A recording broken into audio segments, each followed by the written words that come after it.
6월 27일에 엄청난 대출 규제가 시행됐습니다. 그럼 나는 내 집을 마련하기 위해서 종잣돈이 얼마나 필요하지? 1,000만 원으로 집을 살 수가 있다고? 네, 있습니다. 한 달에 약 1억씩 올랐습니다. 한 달에 1억이 올랐다고요? 좋은 아파트를 사는 방법들이 있어요. 12가지 방법이 있는데 아무것도 모르는 사람이 볼 수 있는 방법 중 하나. 바로 이때가 우리는 매수시기다라고 보시면 돼요. 근데 이 거래량은 누가 알려줄까요? 네이버? 제가 알려드릴 수 있어요. 오. 이 대출 규제에 맞는 우리에게 적용될 수 있는 대출 요약 전략집을 여러분들께 선물로 드리도록 하겠습니다. 손님 안녕하세요. 네, 안녕하세요. 안녕하세요. 남들 다 재테크 한다는데 재테크의 분야도 너무 많고 이게 좀 지금부터 공부하기에도 뭔가 막막한 거예요. 그래가지고 오늘 또 재테크의 고수이신 수호님을 어렵게 모셔가지고 수업을 좀 드려보고 싶어가지고 모셨어요. 수호님 소개 한 번만 부탁드립니다. 부동산 8년차 실전 투자자인 멘토 수호라고 합니다. 저는 마이너스 2천만 원으로 처음 부동산 투자를 시작했고요. 자산만 봤을 때는 한 25억 정도 이상 되는 그 정도의 투자 성과를 올리고 있습니다. 여러분들처럼 정말로 내 집 마련이 집값이 다 폭등해가지고 더 이상 내 집 마련할 용기가 없을 때 2020년도, 21년도 때 완전히 고평가 있던 시기 때도 그때 투자를 처음 시작해가지고 힘든 시기 때 투자를 해왔던 것 같습니다. 월급만으로는 못 사는 세상이다. 근데 저 같은 초보자들이 부담 없게 시작할 수 있는 가장 효과적인 재테크 방법이 있다면 좀 어떤 것들이 좀 있을까요? 가장 먼저 보통 사회초년생들이 투자를 하게 되면요, 주식이나 코인으로 빠지게 됩니다. 그런데 여러분들 동료들 중에 주식 코인으로 2억, 5억, 10억씩 번 사람들을 많이 찾아보기 힘들 것 같아요. 오히려 그 주식으로 돈 벌었던 사람들보다 돈을 좀 잃었던 사람들이 비중이 좀 더 많을 것 같아요. 그럼에도 불구하고 주식 코인을 할 수밖에 없는 이유가 계속 물가는 비싸지는데, 집값도 비싸지는데 우리의 돈의 화폐 가치는 계속 떨어지고 있으니 결국은 어느 것이라도 한번 해보자라는 심정으로 실제 이름에서도까지 계속 투자를 하고 있습니다. 근데 저는 그 시기 때 부동산 시장으로 처음 눈을 돌려가지고 1,000만 원, 2,000만 원, 3,000만 원 소액 투자로 처음에 돈을 불리기 시작했고요. 부동산에 완전 미친 듯이 빠져가지고 하루에 공부했던 시간만 한 4시간씩 했던 것 같아요. 결론을 짓자면 부동산을 해라 라고 말씀을 해주신 거잖아요. 근데 아직은 솔직히 잘 안 와닿아요. 이게 제가 한 번도 제대로 해본 적도 없고 하다 보니까 왜 수호님이 생각하시기에는 재테크로 부동산을 해야 한다 라고 생각을 하시는지 그게 좀 궁금하거든요. 자, 보통 우리가 평균적으로 봤을 때 부동산 투자로 수익 올리는 거랑 주식 투자로 수익 올리는 거랑 비교해 볼 수가 있어요. 어쨌든 평균치를 봤을 때 부동산을 제외하고 주식이나 부업으로 직장인들이 평균 올릴 수 있는 소득이 얼마일까요? 실제로 중앙일보에서 평균적으로 평균 이상의 사람들이 1년에 한 2천만 원 정도의 부업 수독을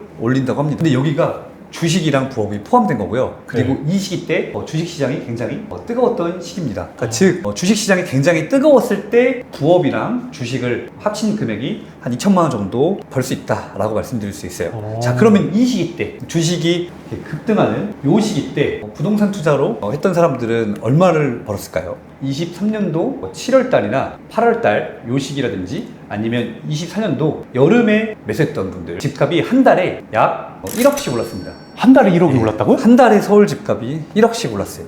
23년도 여름 때도 그렇고요. 24년도 여름에도 이렇게 1억씩 올랐습니다. 그 말은 내가 이때 정말로 주식으로 아니면 부업으로 한 달에 100만 원씩 월 소득을 더 올려보려고 아등바등 열심히 더블 잡을 했던 이런 분들은 한 2천만 원 정도의 수익을 올릴 때 부동산으로 한 채 사가지고 가만히 있던 분들은 1억 정도 이상의 시세 차익을 올릴 수 있게 됐던 거죠. 보통 한 달에서 2달 정도 걸렸습니다. 5배네요. 그쵸. 그렇기 때문에 부동산을 매수를 해야 된다라고 말씀드릴 수가 있어요. 자, 근데 제가 뉴스를 요즘 보니까 이재명 정권이 이제 대출 규제 이것 때문에 막 앞으로 뭐 아파트 투자 망한다 막 이런 말들이 너무 많더라고요. 근데 이런데도 불구하고 재테크로 부동산 해도 괜찮은지 이게 좀 궁금하거든요. 이재명 정권이 새롭게 들어서면서 전방위적으로 대출 규제를 실행하면서 지금은 이제 돈이 없으면 현금이 없으면 집을 못 사는 그런 시기가 찾아오려고 합니다. 아직까지는 살 수 있는 그 기회가 남아있어요. 이재명 정권이랑 아주 똑같은 정권이 바로 전전 정권 때 들어섰습니다. 바로 문재인 정부. 문재인 정권, 그리고 그 이전에는 노무현 정권이 있었는데요. 그때도 역시 대통령이 사전에 했던 말이 부동산은 이제 끝이다. 부동산 시장 앞으로 점점 더 강력한 규제 정책을 통해서 집을 못 사게 만들 거다라고 그렇게 발표를 하고요. 실제 문재인 정권은요, 무려 20번이 넘는 부동산의 강력한 규제를 계속 실행해 왔습니다. 지금 이재명 정부는 몇 번 했죠? 이제 고작 한 번. 한 번 했습니다. 자, 그러면 우리가 앞서서 이전 정권이 부동산 규제를 20번이나 엄청나게 강력했거든요. 엄청난 강력한 정권의 규제를 20번이나 했던 이 정권은 과연 부동산 시장이 어떻게 올랐냐? 라고 말씀드렸을 때 문재인 정권 전에 박근혜 정권 때가 이렇게 부동산 시장이 멈춰 있다가 문재인 정권이 규제를 실행하면서 하나 계속 이렇게 상승하기 시작합니다. 자, 이런 식으로 부동산 시장이 상승을 했어요. 정권이 교체되고 나서 그리고 나서 20번이 넘는 동안에 부동산 시장이 상승 하락 했지만 이 정권 그 기간 정권 5년 동안에 무려 서울 집값이 2배 넘게 상승했습니다. 3억짜리가요 이때 9억이 됐고요. 그 다음에 10억짜리 집은요 이때 정권 끝날 때쯤에 20억이 되었습니다. 그리고 요 시기 때 전세를 살던 사람은 전세 역시도 폭등해가지고 점점 전세 가격, 월세 임차료를 올려주고요. 근데 실제 이때 집을 가지고 있는 사람은 자산이 갑자기 5억, 10억, 15억씩 자산 가치가 벌어지게 되는 그런 결과를 가지고 왔습니다. 왜 그럴까요? 왜 부동산을 사지 못하게 20번이 넘게 막았는데 왜 이전 정권 때는 부동산 시장이 상승했을까? 수요는 일단 있는데 공급이 사람들이 이제 더 안 풀라고 하니까 그만큼 좀 이게 더 올라간 거죠. 맞아요. 공급이 수요를 못 따라가서. 맞아요. 잘 지적해 주셨어요. 첫 번째는 서울의 땅은요 굉장히 한정적이어가지고 더 이상 아파트를 지을 땅이 없어요. 지을 땅이 없습니다. 자, 그러면 아파트를 지을 땅이 없으니까 아파트를 사고 싶은 사람들은 계속 늘어나는데 아파트를 제공할 만한 땅은 없다는 거죠. 그렇기 때문에 문재인 정부 때도 아파트를 지을 땅도 없는데도 불구하고 계속 부동산 사고 싶은 사람 늘어나니까 가격이 상승했다 볼 수 있고요. 지금은 이보다 더 땅이 더 없습니다. 더 줬으니까. 더 없어요. 그래 결국은 지금 시기에는 문재인 정권보다 더욱더 땅도 없는데 공급은 굉장히 적으니까 한정된 자산에 사고 싶은 사람은 계속 늘어나고 있죠. 그러면서 부동산 시장이 상승했다라고 볼 수가 있습니다. 근데 그 부동산에도 주워들은 바로는 여러 가지 분야가 있다고 들었어요. 근데 그 분야들은 뭐고 이것들의 좀 장단점이 뭔지 좀 궁금하거든요. 부동산 투자는요 크게 두 가지가 있습니다. 하나는 시세 차익을 목적으로 하는 투자가 있고요. 또 하나는 임대 수입을 목적으로 하는 투자 방법이 있습니다. 자, 요거는 부동산의 시세가 올랐을 때 돈을 벌 수 있는 거고요. 두 번째 투자는 매월 임대 수수료, 그죠? 임대 수수료라든지 아니면 월세, 전월세를 통해 가지고 임대 이자를 통해 가지고 버는 투자 방법들이 있습니다. 그리고 이 시세 투자 중에서도 크게 여러 분야가 있어요. 첫 번째는 우리가 알고 있는 가장 대표적인 게 뭐죠? 주택. 아파트가 있습니다. 자, 아파트가 있고요. 두 번째는 빌라? 네, 빌라 투자가 있습니다. 자, 한 글자씩만 쓸게요. 빌라 투자가 있고요. 자, 세 번째는 바로 토지 투자가 있습니다. 토지 투자가 있고 또 있어요. 또 있는데 쭉 내려오면 상가 투자가 있습니다. 상가 투자가 있고 그 다음에 그 기타 이제 오피스텔이라든지 이런 투자가 있어요. 자, 그런데 우리가 가장 대중적인 게 바로 아파트 투자예요. 왜 대중적인 게 아파트 투자일까요? 가장 많이 볼 수 있고 가장 많이 거래가 잘 되는 것이 바로 아파트입니다. 이 아파트 투자의 장점은요, 거래가 잘 되는 것에 있어요. 그리고 굉장히 쉽다는 것에 포인트를 둘 수 있습니다. 왜 쉬울까요? 상가만 해도요, 상가가 굉장히 여러 개가 있습니다. 1층 상가랑 2층 상가랑 또 가격이 다르고요. 3층 상가랑 또 2층 상가랑 또 다르고요. 상가는요, 상가 주민들이 어떻게 움직이는지, 이동 동선, 이런 것들도 하나씩 다 공부해야 돼요. 어떤 토지는 대지이고, 어떤 토지는 농지이고, 토지 종류에 따라서도 굉장히 어렵습니다. 그죠? 딱 봤을 때. 근데 빌라 투자 같은 경우는요, 굉장히 빌라가 다양하죠. 그죠? 어떤 데는 땅이 2평짜리만 가지고 있는 빌라, 어떤 데는 재개발이 가능한 빌라, 이런 또 빌라 투자가 있고, 근데 아파트는 거기에 반면에 굉장히 대중적입니다. 대중적이고 또 까다롭지가 않나요, 조건이? 맞아요. 그리고 인터넷만 검색해도 바로 시세를 알 수가 있습니다. 이거 봤을 때 토지나 상가는요, 거래가 잘 안 되기 때문에 시세를 정확하게 알 수가 없어요. 근데 반면에 아파트 같은 경우는 시세를 검색만 해도 알 수 있다? 알 수가 있다는 거죠. 그래서 아파트 투자가 시세 차익을 올릴 수 있는 투자 중에 가장 쉬운 투자라고 말씀드릴 수가 있어요. 자, 그러면 이제 임대 투자를 말씀드렸는데, 임대 투자가 보통 일반적으로 세를 주고 임대 이자를 통해서 버는 투자를 보통 임대 관련된 투자라고 말씀드릴 수 있습니다. 보통 일반적으로 여기도 똑같이 오피스텔, 상가 이런 것들이 있겠죠. 근데 제가 왜 임대를 하지 않고 시세 투자를 하는 이유가 있습니다. 그 이유는 월 100만 원, 월 200만 원 수익을 목적으로 투자를 합니다. 소액 투자할 경우에는 한 월 100에서 200 정도를 올리는데 보통 1년 동안 200만 원 모으면 2,400만 원이고요. 1년 동안 100만 원 모으면 1,200만 원이에요. 근데 임대 수입으로 이자를 1,000만 원 모을 동안 시세 차익은 보통 1억에서 2억 정도가 크게 오르게 됩니다. 수익만 봐도 확실하게 차이가 크죠. 네. 그래서 우리는 시세 차익을 특히 젊을 때일수록 시세 차익을 올릴 수 있는 부동산 투자, 그 다음에 그 중에서도 가장 대중적이고 난이도가 가장 낮은 아파트 투자를 먼저 한 채를 매수해야 된다는 거예요. 이렇게 시세 차익을 얻는 거랑 임대를 하는 구조로 이렇게 두 가지로 이렇게 나눌 수 있다는 거 알았어요. 어쨌든 모든 투자에는 리스크가 있다고 하잖아요. 그 단점이 있다면 어떤 게 좀 있을까요? 자, 임대 차익을 목적으로 하는 그런 부동산 투자는요, 임대 수익으로 우리가 수익을 올리는 것처럼 반대로 수익보다 지출이 더 클 경우에는 매매 가격 자체가 하락을 하게 됩니다. 자, 그것은 우리는 이제 수익률이라고 하고요. 금리가 오르게 되면 시세 차익이 아니라 임대 수익을 목적으로 하는 부동산은 큰 손해를 볼 수 있다는 게 첫 번째고요. 자, 그 다음에 부동산 시세 차익을 목적으로 하는 아파트의 경우에는요, 부동산 가격이 급락했을 때 시세 가격이 떨어지게 되면요, 큰 폭의 하락을 가지게 됩니다. 자, 한번 예를 들어 볼게요. 자, 주식을 가지고 있습니다. 누구는 주식을 한 1억 정도를 가지고 있어요. 자, 주식 1억이 30%가 하락하게 되면 손해는 얼마일까요? 자, 30%가 떨어졌어요. 3천만 원? 그쵸. 1억에서 30%가 빠지면 어떻게 될까요? 여기가 7천만 원이 되는 거죠. 그죠? 그쵸. 반면에, 자, 아파트 같은 경우는요, 7억짜리 아파트가 30%가 빠지게 되면요, 아파트는 5억이 됩니다. 자, 그러면 다시 한번 볼게요. 여기는요, 7억에서 5억이 됐고요. 여기는 1억에서 7천 됐습니다. 여기 마이너스 얼마죠? 3천만 원. 3천만 원이죠. 여기는 마이너스 3천이에요. 근데 얘는 30% 빠졌는데 얼마가 돈을 잃었죠? 2억. 그 2억이었죠. 아, 이게 비용이 더 가치가 큰 만큼 만약에 그쵸. 손해를 봤을 때 더 확 떨어지는구나. 그러면 그만큼 더 신중해야 되겠네요. 더 그렇죠. 많이 공부하고. 그렇기 때문에 더욱더 저평가되고 잃지 않는 투자를 하는 것이 가장 중요합니다. 그러면 부동산을 해야겠다는 그런 동기부여가 되긴 했어요. 됐는데 결론적으로 제가 그 부동산 관련된 용어도 잘 모르고 그래서 재테크로 부동산을 할 때 꼭 알아야 되는 용어들 같은 게 조금 있나요? 있죠.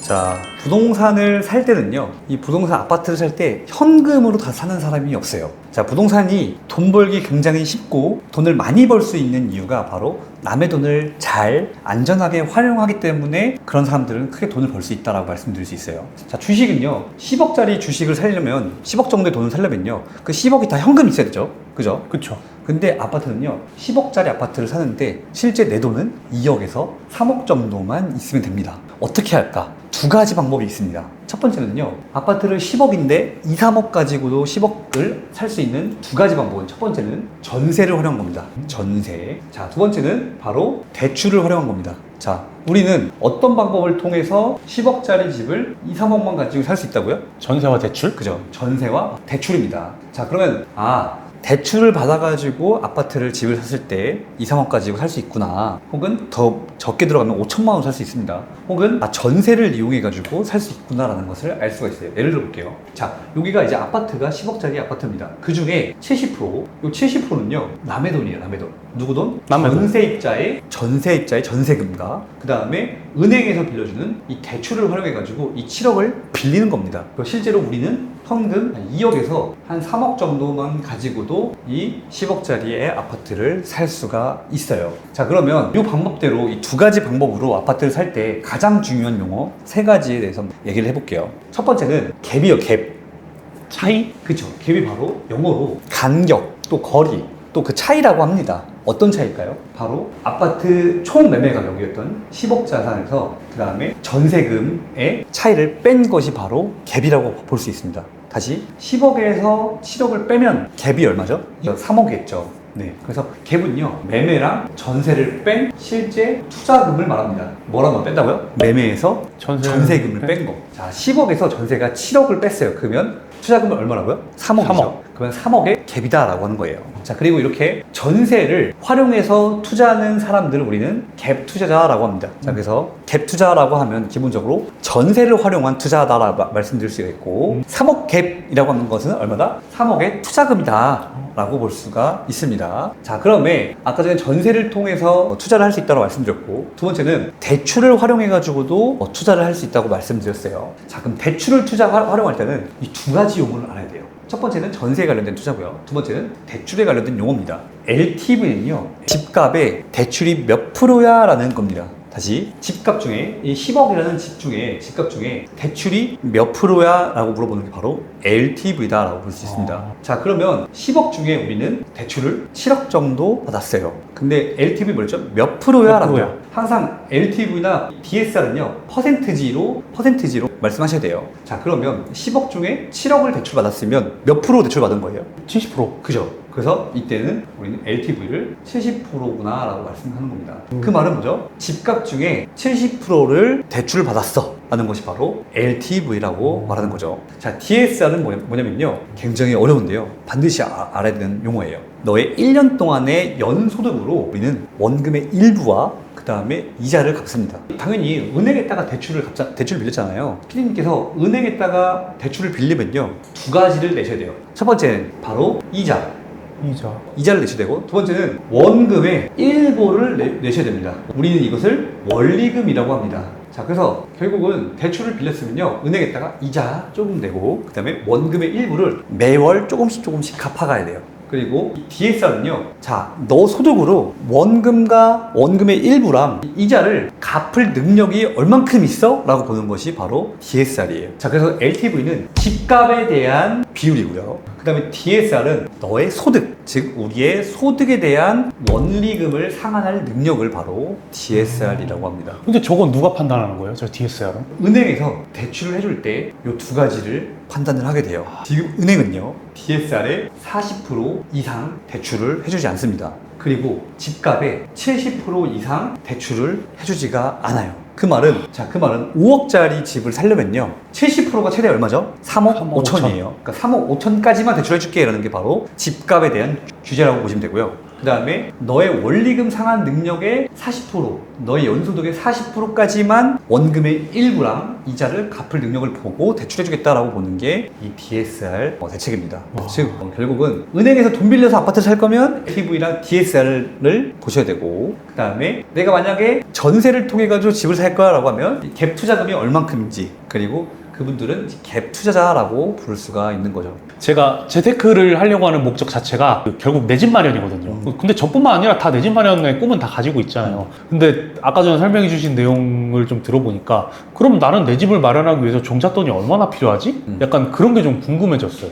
자, 우선 서울에 있는 집을 살려고 할 때 역세권 기준으로요, 서울 집을 살려고 할 때 한 방 2개 정도 있는 괜찮은 아파트, 그다음에 500세대 이상의 아파트는 최소 자금이 그래도 한 서울 집 기준으로 7, 8천 정도가 필요합니다. 최소 기준으로 7, 8천이고요. 많으면 많을수록 좋아요. 근데 최소한 7, 8천 정도가 필요하다고 볼 수 있고, 만약에 내가 서울이 아니라 경기도나 인천인 경우에는, 경인 지역 같은 경우는 보통 한 3천에서 최소한으로 말씀드릴게요. 한 3천에서 한 6천 정도면 매수를 할 수 있다라고 볼 수가 있습니다. 만약에 내가, 이거는 아파트, 기존에 있는 지어진 아파트를 살 때 들어가는 비용이에요. 지어진 아파트 살 때 짓고 있는 아파트를, 신축?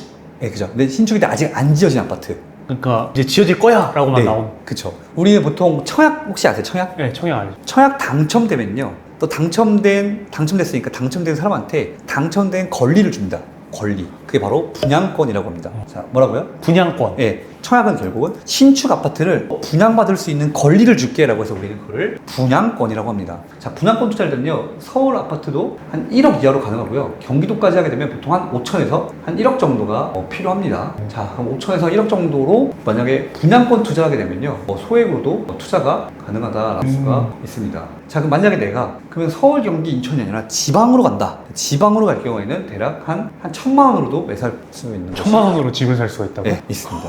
좀 더 내려가게 되면 서울, 경기 외곽이나 아니면 지방 갔을 때는 1,000만 원으로도 수익을 낼 수가 있어요. 저는 이 아파트를 사가지고, 이 1,000만 원짜리 아파트를 사가지고 10배가 뛰었어요. 10배가 뛰어가지고 실제로 1억에도 매도한 경험이 굉장히 많이 있습니다. 그래서 투자금이 많으면 많을수록 좋아요. 사실 많으면 많을수록 좋지만 최소한의 투자금을 생각했을 때는 이 정도 투자금으로도 충분히 매수할 수가 있다 라고 볼 수가 있습니다. 방금 이제 설명을 들었을 때 결론적으로 돈을 벌려면 이 매물이 오른다, 이 매물이 떨어진다, 이런 거에 대한 판단의 기준이 좀 있어야 되는데 저는 그런 기준은 아예 없거든요. 네, 그런 기준은 어떻게 세울 수 있고 그런 거 어떻게 좀 판단할 수 있는지 그런 게 좀 궁금해요. 가장 쉬운 서울 부동산이 오를 수 있으려면요, 기본으로 가장 봐야 될 게 있어요. 딱 한 가지 있습니다. 바로 서울 부동산의 요거를 보시면 됩니다.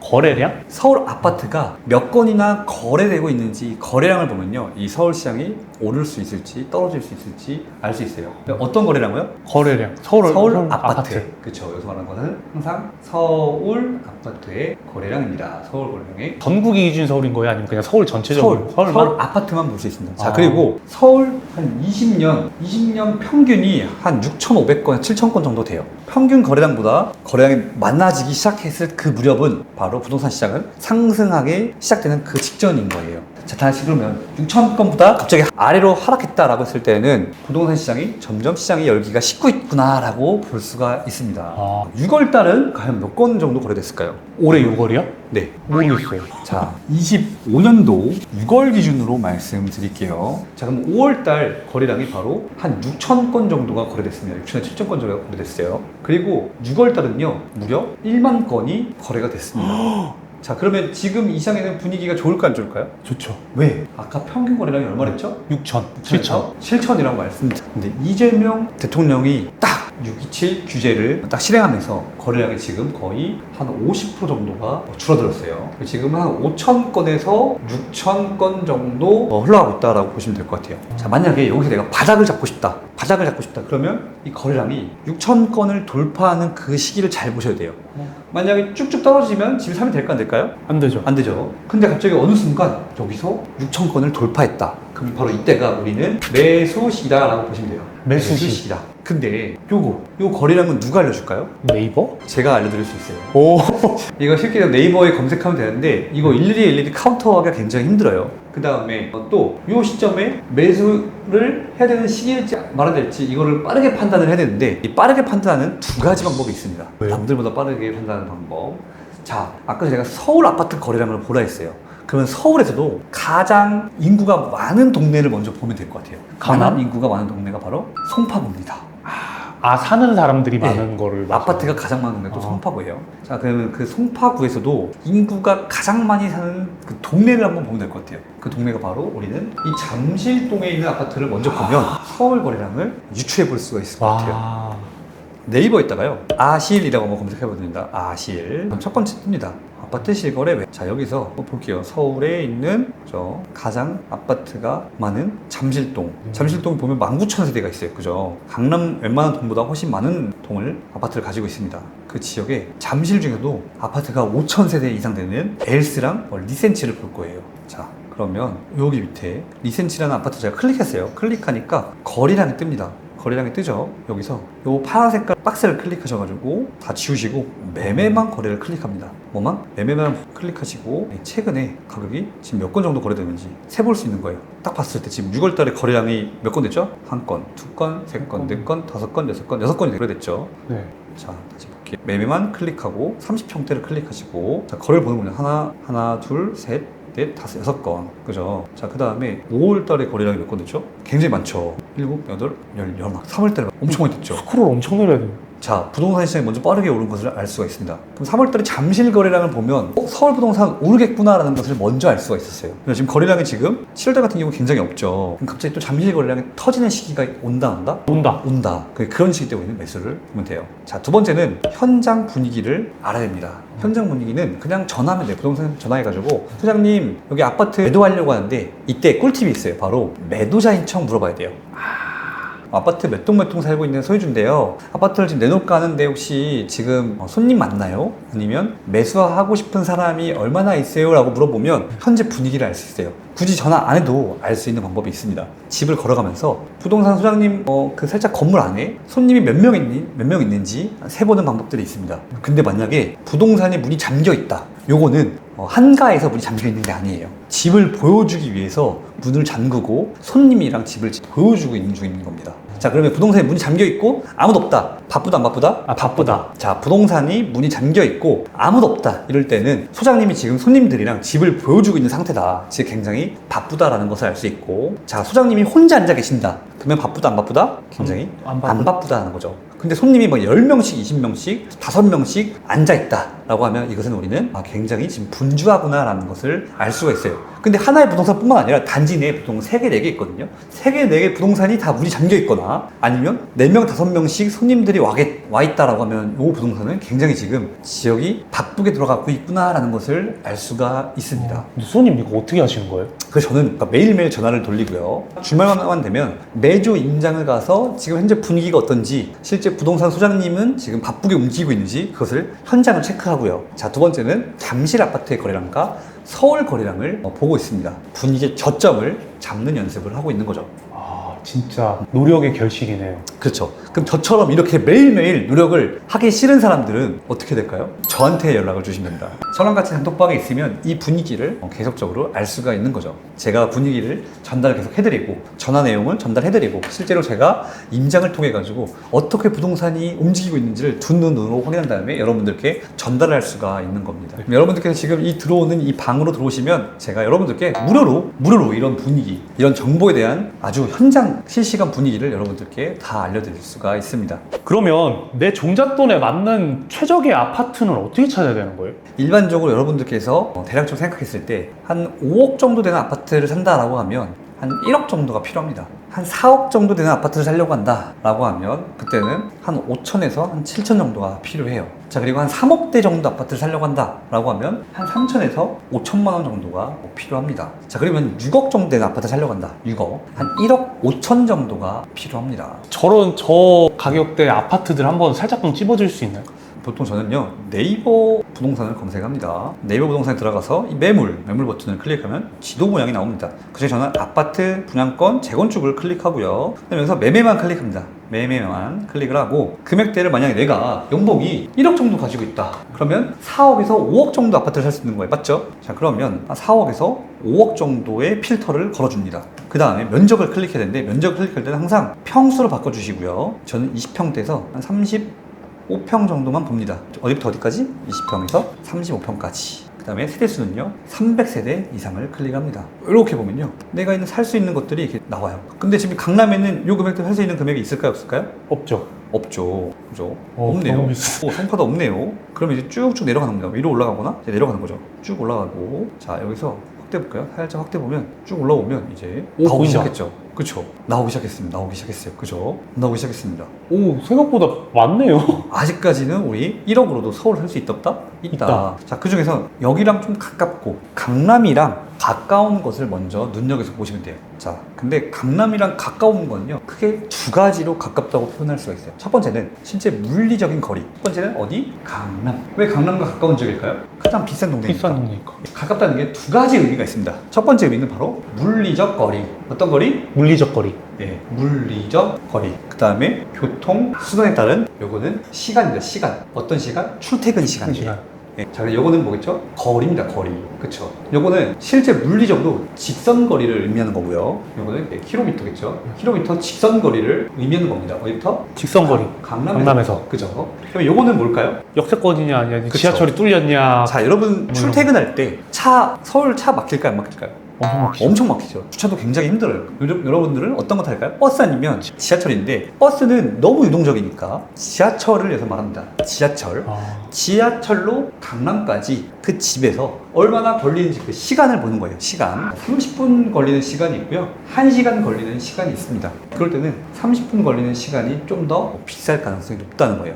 그 외에도 정말 많은 좋은 아파트를 사는 방법들이 있어요. 저는 이것을 12가지 방법이 있는데, 그 12가지 방법 중에 아주 기본적인 거, 아무것도 모르는 사람이 볼 수 있는 방법 중 하나가 바로 물리적 거리랑 교통시간을 먼저 살펴보는 두 가지 방법이 있습니다. 이 두 가지 방법만 잘 지켜도 실패는 하지 않을 투자를 할 수가 있어요. 그러니까 물리적 거리를 어떻게 볼 수 있을까? 거리재기가 있죠. 그죠? 거리재기로 이렇게 해서 내가 원하는 아파트 지역부터 이렇게 해서 강남의 초입까지, 그냥 찍으면 바로 나오는구나. 네, 초입까지 딱 찍는 거예요. 그러면 여기는 10km가 나오는구나 라는 것을 알 수가 있죠. 이렇게 해서 계속 볼 수가 있는 거죠. 이런 식으로. 자, 이렇게 볼 수가 있습니다. 그러면 내가 방금 필터를 걸었어요. 그죠? 그 필터를 걸었단 말이죠. 이 필터를 걸어가지고 내가 지금 살 수 있는 금액대를 먼저 필터를 걸고, 그 금액대에서 걸 수 있는 아파트들이 여러 개 나올 거란 말이죠. 그 여러 개 나오는 아파트들 중에 역세권이면서도 물리적 거리랑 교통수단이 가까운 것을 먼저 보시는 게 실패 없는 투자다라고 말씀드릴 수가 있습니다. 수호님, 오늘 진짜 부동산에 대해서 되게 짧은 시간 내에 이렇게 알려주셔가지고 눈이 살짝 띄인 것 같아서 너무 좋은 시간이었는데, 아무래도 촬영에는 항상 시간 제한이라는 게 있잖아요. 그래서 좀 아깝더라고요. 그래서 저를 포함해서 지금 이 영상 보고 계시는 우리 시청자분들한테 좀 수호님이 주실 만한 뭐 특별한 선물 같은 게 좀 있을까요? 우선은 지금 6월 27일에 엄청난 대출 규제가 시행됐습니다. 대출 규제가 정말 많이 바뀌었어요. 이 대출 규제 맞는 2025년도 6월 27일 이후에 우리에게 적용될 수 있는 대출 요약 전략집을 여러분들께 선물 드리도록 하겠습니다. 너무 감사합니다. 그리고 그거 말고도 또 있어요? 또 있는데 아. 바로 요거까지 제가 추가로 주도록 하겠습니다. 이걸 통해서 여러분들께서는 어쨌든 25년도에 내 집 마련하는데 조금이나마 도움이 될 수 있었으면 좋을 것 같습니다. 너무 좋아요. 그럼 이제 마지막으로 저를 포함해서 오늘 이 영상을 이제 보시고 나도 부동산 한번 해볼까? 라고 생각이 드신 초보자분들을 위해서 수호님이 한마디 조언을 좀 할 수 있는 게 있다면 어떤 게 있을까요? 제가 마이너스 2천만 원으로 시작을 했습니다. 마이너스 2천을 시작을 했고요. 그 다음에 당연히 첫 투자 돈이 없었는데 어떻게 할까요? 대출을 빌렸어요. 여기다가 추가로 마이너스 7천만 원의 대출을 빌렸습니다. 네, 굉장히 어떻게 보면요, 위험한 투자일 수도 있을 것 같아요. 그죠? 네. 근데 우리가 남의 돈을 쓰고 내 피 같은, 정말로 어떻게 보면 인생에 있어서 가장 비싼 쇼핑이고 소비예요. 그죠? 내 가장 비싼 소비를 정확하게 알고 투자해야 될까요? 막 투자하면 될까 안 될까요? 안 되죠. 그죠? 알아야죠. 이런 돈은요, 이렇게 나의 가장 비싼 소비는요, 정말로 그냥 대충 아파트를 사면 절대 안 됩니다. 배우고, 그 다음에 정말로 오를 것 같고 내가 돈을 지킬 수 있고 잃지 않는 투자를 해야 되고요. 여러분들은 그것을 반드시 배우셔야 됩니다. 저 역시 제가 처음에 투자할 때 잃지 않는 투자를 하기 위해서 정말 많은 고민을 하고 정말 많은 공부를 했어요. 실제 제가 말씀드렸던 것처럼 일주일에 10만 보를 걸었고요. 와. 네, 10만 보를 걸었고요. 하루에 3시간씩 일주일에 20시간 이상의 부동산 공부를 했습니다. 근데 여러분들 이렇게 할 수 있을까요? 없을까요? 저처럼. 못해요. 못하죠, 직장인들이 이렇게 못합니다. 그래서 저는 여러분들께서 이렇게 할 수가 없으면 그런 스승을 찾으라고 말씀드릴 수가 있어요. 첫 번째 스승은요, 바로 독서입니다. 독서고요. 두 번째 스승은 누굴까요? 훌륭한 멘토를 만나는 겁니다. 멘토의 이런 지식들을 빠르게 흡수하는 방법들이 있습니다. 근데 여러분, 이런 멘토의 지식들은 유튜버일 수도 있고요. 저뿐만 아니라 정말 많잖아요. 강의가 있을 수도 있고요. 아니면 주변에 투자하시는 투자 동료가 될 수도 있습니다. 그래서 이런 사람들을 꼭 찾아서 반드시 공부하고 성공적인 투자를 하시기 바라겠습니다. 여러분들의 내 집 마련을 항상 같이 함께하는 그런 멘토가 저는 될 수 있도록 한번 노력을 해보겠습니다. 여러분들 내 집 마련까지 화이팅 하시고요. 항상 지금까지 긴 시간 영상 들어주셔서 정말 감사합니다.